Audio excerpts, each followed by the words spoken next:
Today I fucked up by smoking from a pipe that was kept outside. This happened a few years ago, but the absurdity and trauma of this haunts me to this day, and I think it needs to be shared. So here goes. 'Twas the summer solstice. My then boyfriend and I, being woo-woo hippies and lovers of psychedelics, thought it a grand idea to drive up to his cabin in the country, spend some time in nature and perhaps dabble in some substances that might enhance said time in nature. And I'm not talking about smoking a little joint in the woods, though we'd undoubtedly do that too. I'm talking about ingesting one of the biggest granddaddies of psychedelics, TMT. For those of you who haven't had the joy/terror of getting your ass handed to you by technicolor elven deities and geometric alien gnomes for 10 incredibly intense minutes, that's what it's like. Short, powerful and fucking insane. So we get up to his land, get a fire going outside the cabin, and walk a few hundred feet to my BF's specially christened smoking spot,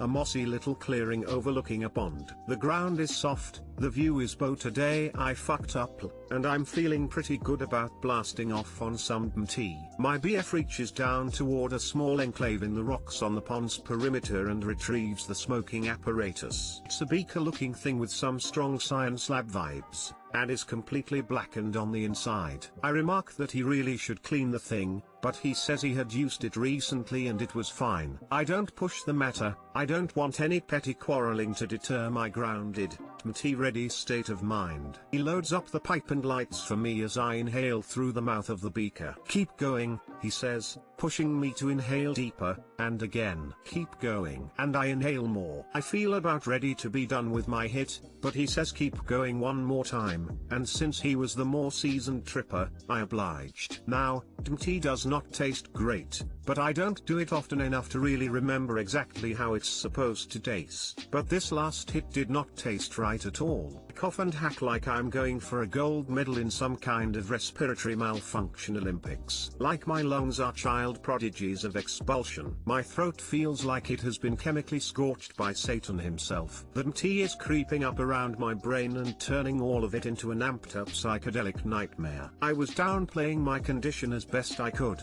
but managed to sputter out that I didn't think my BF should use that same pipe. So he whipped a regular little weed pipe out of his pocket and has loaded up his own tea. He takes a massive hit. Despite my attempts to fucking play it cool, I am still a writhing weeping wreck of a woman and I cannot stop coughing. He is blasting off into intense as fucked tea world as he watches me cough so hard I throw up on my shoe. Yep, playing it cool. So we finally come down from our weird/bad trips. It felt like some holy mountain shit. I managed to stop the continuous coughing, but my throat and lungs really do feel scorched and fucked up. I suspected that the terrible taste and coughing were from some build-up of impurities or some bullshit in that blackened beaker. So we take it with us to clean and walk back to the campfire. My BF puts the pipe in the fire for a few minutes, hoping to burn out some of the residue or impurities or whatever. He removes it, and taps it out on the picnic table. And something falls out. Slugs. Not one slug. Not two slugs. Three slugs fall from the mouth of the beaker, crispy and charred. I had smoked slugs. Slugs sprinkled with tea. Slugs. It had rained the previous few days, and, as I mentioned earlier, my BF kept this beaker pipe outside near a pond. There was more puking, more crying, more coughing and lots of exclamations of the new phrase "you made me smoke slugs." Thankfully, my respiratory tract made a full recovery, and he never kept his tea pipe outside again. Too long didn't read. I smoked tea out of a pipe that had been left outside and contained 3 slugs. Thus, I smoked 3 slugs. I just think about those 3 slugs. Those slimy little dudes just enjoyed a full-body dose. Tripping balls on tea. I imagine them going from blissfully unaware to forever enlightened. Geometric elves and all. But then the slugs take another trip. Not the fun, psychedelic type. No, not that at all. They took a second trip straight to a fiery hell. Today. R.I.P. slimy dudes. Look, you take a slug of booze and a hit of pot. Try to keep those straight, okay? Wait, this dude had another regular pipe in his pocket and was just like, Now let's hit this nasty ass one that's been laying outside for days. That's the real fuck up, I'd say. Is that worse than hey my special friend is hacking up a lung while tripping? Instead of making sure they're going to be fine, I'll just spark up. This is your brain on drugs. This is your brain on slugs. There was a today I fucked up back in the day where a guy dropped his nugget tree in the dark, and ended up smoking cat shit. This comes in as a close second to that.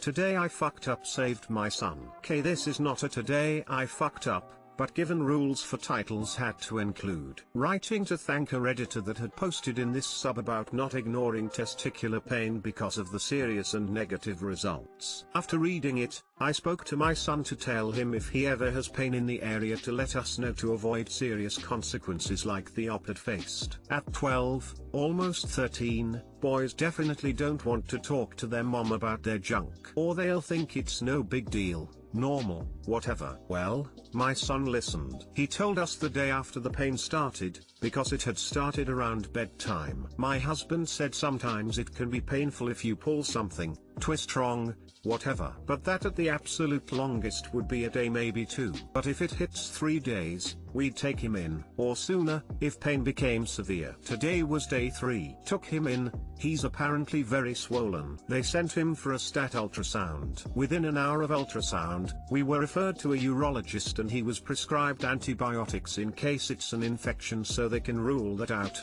just in case. So, he's still hurting. And I'm a bit scared. Have never gotten such quick tests, results/referrals in my life, so I'm worried it could be something serious. The appointment with the urologist is in 2 weeks. But because of a post I saw on here, I was able to have a conversation with my son about something that I knew nothing about prior to reading the post. I learned testicular pain can be a sign of something serious. I was able to share that info with my son, so he came to me, rather than stay quiet. Whatever the issue turns out to be, hopefully we caught it early enough to treat it and avoid any long-term effects. So thank you, TLDR, Redditors who may have saved my son from a lot of pain.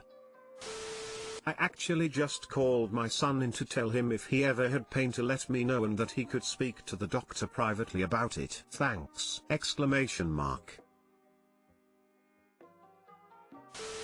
So glad that this sub helped you. I hope your son is alright, and I applaud you for working to understand the topic and talk about it with him. Thank you. He's still in pain, but at least it's being addressed. He said it felt like something disconnected, like something was attached and now it's not. But with him going through puberty, I don't know what's normal and what's not. The op that made the post I'm referring to had some really serious consequences. It's been a while since I've seen it, but I think it resulted in loss of fertility or possibly the loss of a testicle because they kept ignoring the pain until it was unmanageable, but by that point, the damage was too severe to fix. I'm just very thankful my son listened. We're a pretty open, honest family. Talk about sex, drugs and rock and roll openly and honestly so that hopefully they feel comfortable enough to talk to us so we can help them to make safe decisions. But we'd never talked about pain in the genital region and how serious it can be. Until I read the original Today I Fucked Up,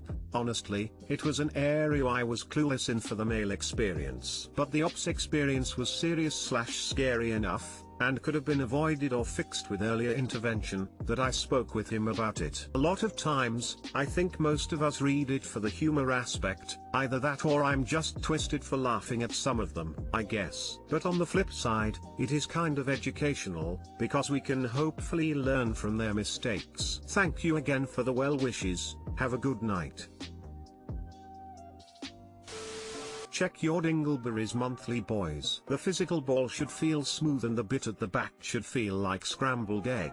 Thank you. I'll pass that message on to him. He said feels like something was connected, but now it's not. So I think that's more of an internal thing in this instance. But just learned about the importance of self-exams from another commenter tonight. When he goes into the urologist, I'll have him go over how to do the self-exam and what he should be looking for or feeling for. As mentioned, since I'm working with different equipment, I don't have the experience with the medical or self-care part of the male anatomy. My use and experience of male anatomy is pretty narrow, and pretty focused to specific uses. exams. Outside of that, I'm pretty lost. Thank you for posting your response and description. Someone else's FU helped my son. My posters lead to another parent talking to their son. I'm fairly confident your reminder and description has probably lead to a few people doing a quick self-exam. I appreciate you. Thanks again and have a good night.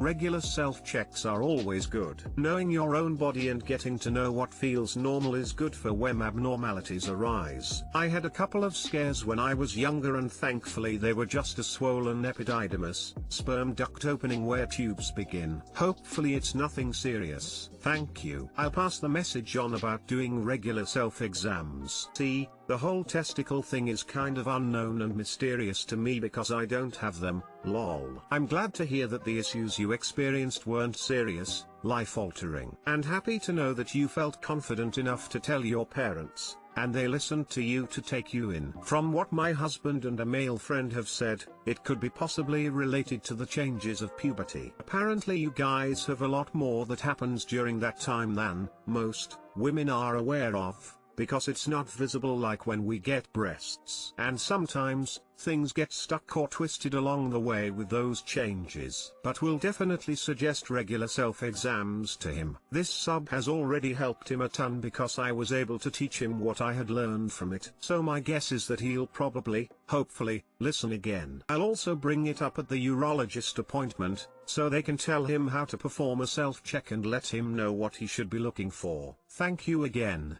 Have a great night. Another medical advice is regarding erectile dysfunction. It has a very high linkage to heart attacks, around 80%. So if you can't get your body up, go to a doctor.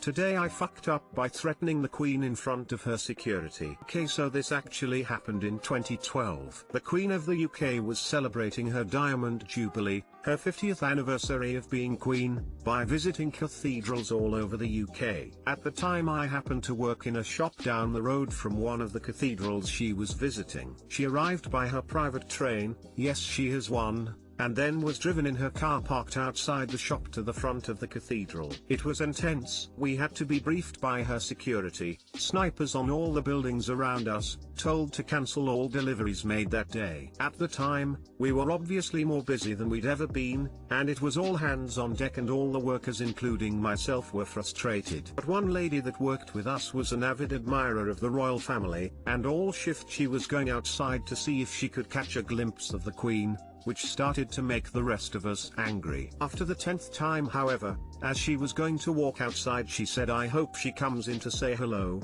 to which I stupidly replied I hope she gets shot, in front of a group of people from MI6 who didn't like that comment. So I was taken to one side, had to give over all my information just short of a blood sample, and I'm now most probably on a terrorist watch list. Too long didn't read, I jokingly threatened the Queen in front of her private security.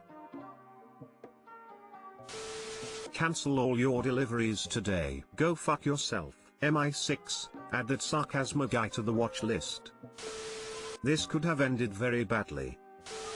Okay, so this actually happened in 2012, but they've only just let me out of prison for what happened. Wouldn't be prison for that, straight to the tower.